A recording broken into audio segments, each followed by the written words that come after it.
Anche se la Santa Benessere è disposta ad accollarsi i costi per la ricostruzione del porto, il Comune di Santa Margherita Ligure punta sulla via pubblica più rapida e con finanziamenti già disponibili. In partenza alla Volta di Cork in Irlanda 12 studenti dell'Ente Forma di Chiavari, 15 giorni all'estero per studiare la lingua inglese e visitare aziende nel settore delle energie rinnovabili. Nella festa di San Francesco di Sales sono stati premiati il cronista Andrea Ferro e Radio Aldebaran, un momento formativo di festa e di riflessione organizzato da 2 diocesi e da Luxi Ligure. La storia di Ali, insegnante di origine afghana, raccontata agli studenti di Chiavari, nuovo appuntamento per il progetto Credere, incentrato sul tema delle migrazioni e dell'integrazione. In preghiera per la pace, dopo l'ascolto e la festa, Azione Cattolica propone un momento di raccoglimento per chiedere il dono della pace, appuntamento sabato alla Basilica dei Fieschi. Buongiorno a tutti e ben ritrovati con la nostra informazione. Per la ricostruzione della diga del porto di Santa Margherita Ligure il Comune punta sulla via pubblica, più veloce e con finanziamenti già a disposizione, stanziati dal Fondo per le emergenze della Protezione Civile. In questo senso sembra essere destinata a non avere seguito la lettera protocollata ieri dalla Santa Benessere Social, che si è detta disponibile ad accollarsi i costi per la ricostruzione della diga foranea nell'ambito del progetto per la riqualificazione dell'intera area portuale. Puntiamo sulla via più rapida per ripristinare le condizioni di sicurezza del porto, ha detto il sindaco. Sentiamo.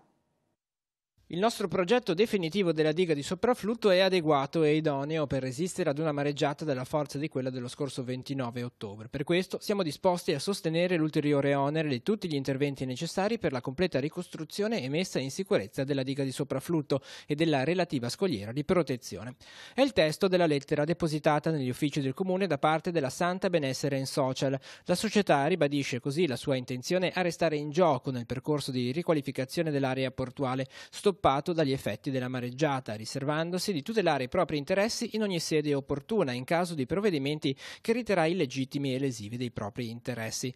Quella pubblica per l'amministrazione resta tuttavia la via più veloce e spedita per ripristinare le condizioni di sicurezza del porto. La proposta del privato che è arrivata ovviamente verrà valutata. Il problema è che il procedimento di concessione con la legge Burlando si articola in varie fasi. Una fase istruttoria di competenza dell'ufficio tecnico e una fase di approvazione della conferenza dei servizi e del Consiglio Comunale, il che necessita di tempi eccessivamente lunghi che sarebbe stato possibile percorrere in una situazione di normalità, ma che risultano incompatibili invece con l'urgenza della messa in sicurezza del porto di Santa Margherita, a cui si può dare una risposta tempestiva soltanto con la speditezza delle procedure emergenziali pubbliche. A questo proposito partiranno fra poco i primi interventi sulla diga. Partono tra pochi giorni gli interventi del provveditorato alle opere pubbliche, 600.000 euro è il primo stralcio, dopodiché, avendo avuto oramai contezza del decreto regionale che attribuisce al Comune di Santa Margherita Ligure 2,5 milioni di euro, sarà al Comune effettuare il secondo stralcio non appena le procedure le consentiranno e i soldi saranno arrivati. Come potrà essere valutata da parte dell'amministrazione l'interesse comunque manifestato dal privato attraverso questa lettera depositata? Verificheremo i termini concreti della proposta sia come uffici che come parte politica amministrativa. Certo è che il Consiglio Comunale di Santa Margherita si è già espresso chiaramente nella sua posizione qualche tempo addietro e che prossimamente si terranno le commissioni consigliari che potranno affrontare più dettagliatamente il tema. Si è svolto nella sede della Regione Liguria l'incontro del presidente Giovanni Toti e della vicepresidente Sonia Viale con le parti sociali per elaborare la richiesta per l'autonomia amministrativa e legislativa che verrà portata il mese prossimo all'attenzione del ministro competente. Erano presenti i capigruppo del Consiglio regionale, i rappresentanti di sindacati, associazioni di categoria, camere di commercio e autorità portuali. Si tratta in sostanza di elaborare un piano operativo per l'autonomia differenziata, da portare al tavolo delle trattative con il Governo e il Ministero degli Affari regionali. Sarà un percorso diverso rispetto a quello di Lombardia, Veneto ed Emilia-Romagna, che presentano un pacchetto di richieste più corposo. La Liguria si limiterà a 4 macro aree: infrastrutture e portualità, ambiente, salute, scuola e lavoro. Se la trattativa con le altre regioni andrà bene, Toti prevede di portare la richiesta a Roma a marzo, fra 3 o 4 settimane. La prossima settimana saranno avviati i tavoli tecnici tematici di confronto non solo con i rappresentanti delle parti sociali, ma anche delle amministrazioni locali e di tutte le forze politiche, con l'obiettivo di arrivare all'elaborazione di un documento finale condiviso che Regione presenterà ufficialmente al Governo per l'avvio della trattativa. I tavoli tematici con le parti sociali, i capigruppo del Consiglio regionale e i sindaci avranno luogo il 14 e 15 e il 20 e 21 febbraio. Partiranno domani mattina da Milano, alla volta di Cork in Irlanda, i 12 ragazzi dell'Ente Forma di Chiavari che stanno per vivere un periodo di studio e lavoro all'estero, un'esperienza attesa e preziosa per il proprio percorso formativo e professionale. Come stai vivendo questo momento che comunque è di formazione e di crescita anche personale? È sicuramente un bel momento, una bellissima opportunità. Sono molto contento di poter andare in Irlanda queste 2 settimane, un po' per vedere a livello di discorso di termoidraulica, di compagnie di termoidraulica che ci sono lì, ma anche per poter crescere le mie conoscenze linguistiche di inglese. Come state vivendo insieme questa avventura? La stiamo vivendo bene, saremo ospitati da una famiglia a Bandon che ci ospiterà me e altri 2 miei compagni della seconda. Perché è importante questa esperienza per i ragazzi? È importante perché è un viaggio studio nel quale loro potranno imparare, mettere in pratica quello che stanno imparando in questi anni per la lingua inglese. Un'esperienza all'estero formativa anche in vista del futuro occupazionale di questi ragazzi? Assolutamente sì, perché mentre la mattina i ragazzi andranno a scuola, quindi faranno un percorso scolastico nel quale impareranno la lingua inglese, al pomeriggio effettueremo delle visite guidate anche in aziende termoidrauliche del settore che si occupano comunque di energie rinnovabili e sostenibili. Questa esperienza ha dei risultati anche in prospettiva, in termini occupazionali. Chi segue questi corsi alla fine non diciamo che ha il lavoro assicurato, ma è probabile che trovi subito un lavoro. Sì, dunque anche in modo inaspettato ci sono ricadute proprio sulla conoscenza dell'inglese e sulle competenze veramente spendibili di inglese. Noi abbiamo un esempio abbastanza significativo, inaspettato, anche abbastanza eclatante, ovvero sia una società olandese che cercava personale adeguatamente preparato sulla termoidraulica per la costruzione di un villaggio di una piccola città vicina ad Amsterdam. Ha selezionato 5 nostri allievi proprio per questo motivo, per le competenze professionali e per la conoscenza della lingua inglese. A Lavagna, a seguito delle segnalazioni da parte di alcuni cittadini, l'ufficio tecnico comunale ha verificato la sicurezza statica dei 14 pali per l'illuminazione pubblica di Piazza Milano. Stiamo parlando del lato mare ai fini della sicurezza della pubblica incolumità. Dalla verifica è emerso un importante stato di corrosione da salsedine alla base dei pali. Per questa ragione è stato predisposto un progetto di immediato intervento prevedendo il rinforzo strutturale e la verniciatura dei pali danneggiati e la sostituzione contestuale di 28 corpi illuminanti con luci a LED. In attesa dell'intervento, che prenderà il via verosimilmente nei prossimi giorni, si è provveduto a mettere in sicurezza i pali in situazione più critica. L'ammontare dell'opera nel suo complesso si aggira attorno ai 25.000 euro. La festa del patrono dei giornalisti, San Francesco di Sales, è stata organizzata assieme dagli uffici comunicazioni sociali di Genova e di Chiavari e dall'Unione Cattolica della Stampa Italiana della Liguria. Dopo la celebrazione della messa e l'incontro formativo c'è stata la premiazione di alcuni colleghi. Vediamo.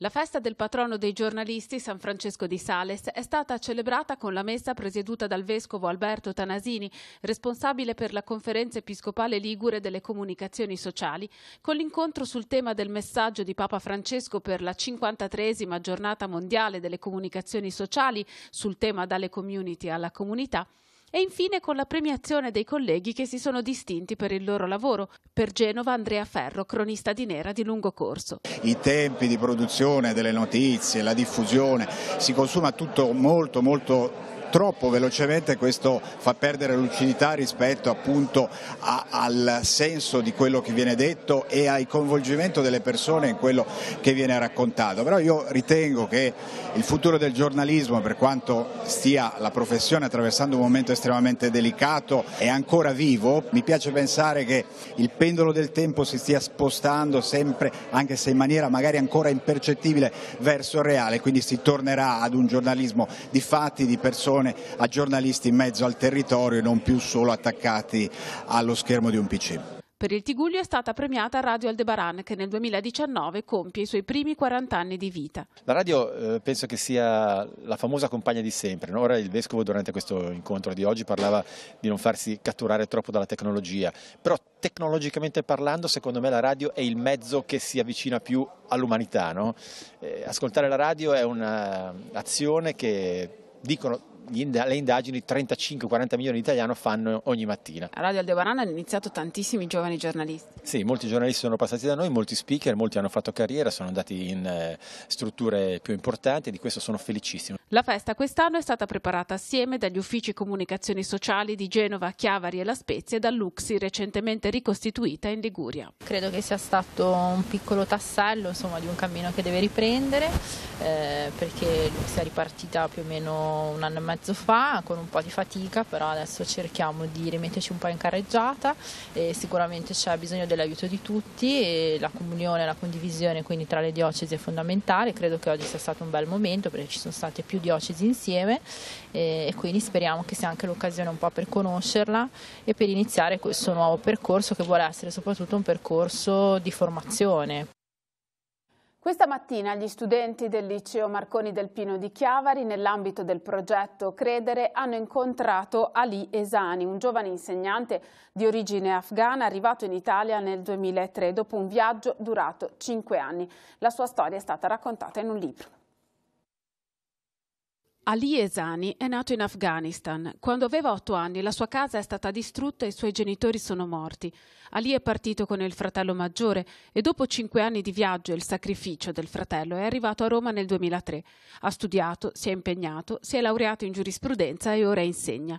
La sua storia è stata raccontata in un libro, I ragazzi hanno grandi sogni, scritto a 4 mani con Francesco Casolo, che è stato proposto per la lettura agli studenti del liceo classico Marconi del Pino di Chiavari. I ragazzi hanno incontrato stamattina gli autori nell'ambito di uno degli incontri del progetto Credere. Alcuni passaggi della storia di Ali li hanno davvero coinvolti, tanto è vero che le domande non sono state per nulla scontate. I 2 momenti più difficili che il primo, la perdita dei miei genitori, vedendo la loro funerale. Il secondo, l'ultimo saluto di mio fratello che parte e mi lascia da solo, e quei 2 momenti più difficili è stata per me. Mi ha molto emozionato, devo dire, a partire anche dal libro precedente, il sacrificio di suo fratello, il fatto che un ragazzo comunque di 17 anni sia disposto a donare sostanzialmente la propria vita a favore di un fratello più piccolo, sapendo quali rischi potrebbe correre, semplicemente con l'idea che io voglio portarti lì e ce la farò a portarti dove desideri e dove potrai avere un futuro. La storia di Ali è straordinaria, ma è utile per capire meglio il tema delle migrazioni, vissuto oggi sempre come un problema ma articolato in miriadi di vite, di addii, di partenze, di lutti, sofferenze, lotte e infine, come nel caso di Ali, di rinascite. Prima di tutto ho imparato a guardare le storie di questi ragazzi una per una, quindi a cercare di capire cosa c'è dietro a queste persone che arrivano, a cercare di capire quali sono le motivazioni che li hanno spinti e anche le condizioni che li aiuterebbero a integrarsi più facilmente arrivati qua. Oggi ho visto che dopo incontri tanti di loro che sono venuti ad abbracciarmi, a fare foto, comunque hanno capito che comunque il valore dell'umanità è quello più bello, ricucire il tessuto sociale. Il messaggio più importante ovviamente è quello soprattutto di studiare, di essere ascoltati, soprattutto loro hanno bisogno più che essere ascoltati degli adulti, e agli adulti bisogna ascoltare sempre le persone più vulnerabili, le persone adolescenti. Il cammino del mese della pace, organizzato da Azione Cattolica nella nostra diocesi, arriverà al suo punto culminante con la veglia che sarà celebrata sabato sera alle 21 nella Basilica dei Fieschi di San Salvatore di Cogorno. La pace è come un fiore fragile che cerca di sbocciare in mezzo alle pietre della violenza. Lo scrive il Papa nel suo messaggio citando il poeta Charles Péguy. Pensa al mondo di oggi, Francesco, dove spesso la ricerca del potere ad ogni costo porta ad abusi ed ingiustizie e dove la politica, seppur fondamentale per costruire la pace, quando non è vissuta come servizio alla collettività, diventa strumento di oppressione, emarginazione e persino distruzione. Quando l'esercizio del potere politico mira unicamente a salvaguardare gli interessi di alcuni individui privilegiati, prosegue il Papa nel suo messaggio, il futuro è compromesso e i giovani possono essere tentati dalla sfiducia. Quando invece la politica si traduce in concreto nell'incoraggiamento dei giovani talenti e delle vocazioni che chiedono di realizzarsi, la pace si diffonde nelle coscienze. L'Azione Cattolica della Diocesi di Chiavari promuove un momento di preghiera per meditare sulle parole di Francesco, consapevoli che tutti possono apportare la propria pietra alla costruzione della casa comune. Ci sembra importante fermarsi e ritrovarsi a pregare per chiedere il dono della pace, e questo pensando un po' a tutte le situazioni di violenza, sia qua vicino a noi, penso un po' ai migranti, che poi alla fine forse sono solamente persone che desiderano trovare un po' di pace, sia anche alle situazioni in giro per il mondo. In questo momento mi viene in mente il Venezuela. Il nostro scopo è un po' pregare il Dio della pace affinché faccia nascere in tutti noi il desiderio di dialogo e di riconciliazione. La veglia è in programma sabato 9 febbraio alle ore 21 nella Basilica dei Fieschi di San Salvatore di Cogorno. Sono previsti momenti di preghiera, canti e spazi di riflessione. L'Azione Cattolica ha anche pensato ad un'iniziativa per agevolare le famiglie. Nella chiesetta di fronte alla Basilica vi sarà la possibilità di avere alcuni educatori che terranno i bambini di coloro che vorranno partecipare alla veglia. C'è un aggiornamento di cronaca. Un genovese di 52 anni è stato arrestato a Chiavari per spaccio di sostanze stupefacenti. I poliziotti del commissariato di Chiavari, mentre stavano effettuando un servizio di controllo nella zona di via Echengren a Lavagna, hanno visto l'uomo consegnare con fare sospetto un involucro a un ragazzo.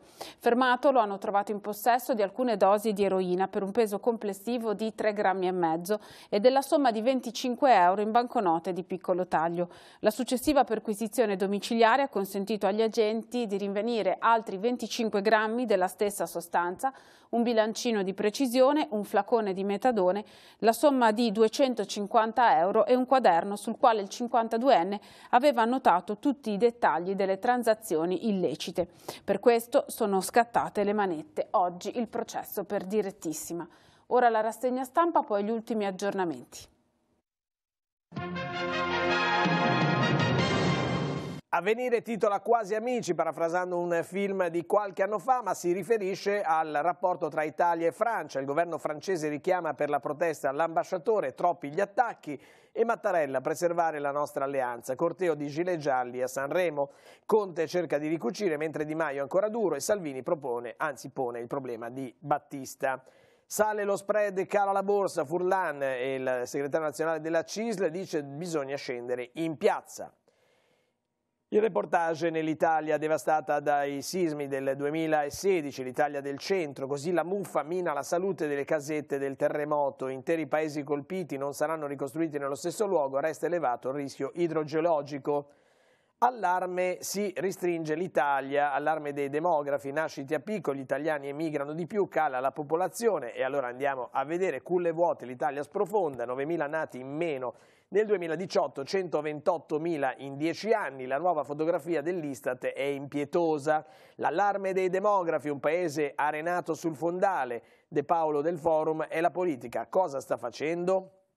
Il secolo XIX, oggi il Premier Conte sarà a Genova, il lungo addio a Ponte Morandi, adesso la città può ripartire, iniziano le operazioni di demolizione del troncone ovest del Ponte Morandi. Francia contro Italia, una crisi mai vista, ambasciatore richiamato, il commento di Stefano Stefanini, un incidente costruito dai 5 Stelle. Poi un'inedita manifestazione nel Principato di Monaco, Monte Carlo e Cara, scioperiamo, sfila il corteo accanto agli yacht. La Franzoni è fuori dal carcere, non ho ucciso mio figlio, delitto di Cogne, fine pena per la madre di Samuele. E poi da Rapallo, prenotazione a picco negli hotel del Tiguglio, regione sotto accusa da parte di Federalberghi del Tiguglio. All'interno del secolo XIX, disposti a costruire la diga a nostre spese, lo dicono da Santa Benessere in Social, che scrive al Comune dopo lo stop al progetto. Il sindaco Donadoni: valuteremo i contenuti di questa lettera. L'urgenza, secondo il primo cittadino di Santa Margherita, è il ripristino della diga da perseguire attraverso le procedure pubbliche. E sempre all'interno del secolo, rete e community non possono minare il senso di comunità. Ieri a Chiavari, vescovo e giornalisti a confronto nel giorno del patrono. Don Padrini: distorcere i fatti è un vulnus ai rapporti umani. E poi al termine di questo incontro c'è stata anche la premiazione classica della diocesi. Radio Aldebaran e Andrea Ferro premiati dalla diocesi. I riconoscimenti vanno all'emittente chiavarese, che quest'anno festeggia i 40 anni di attività, e al giornalista storica firma del Corriere Mercantile Andrea Ferro.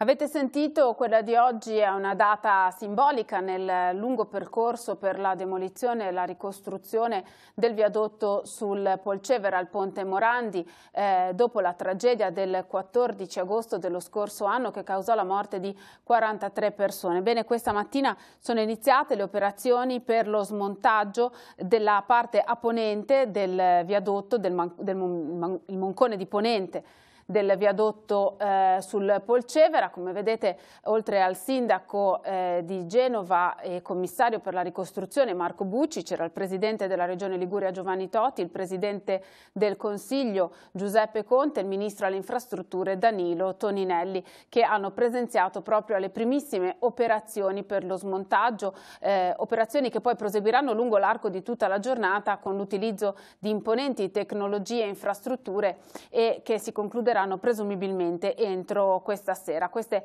appunto le primissime immagini che sono state pubblicate sulla pagina Facebook dal sindaco di Genova Marco Bucci e sono state rilanciate poi dal sito dell'ANSA.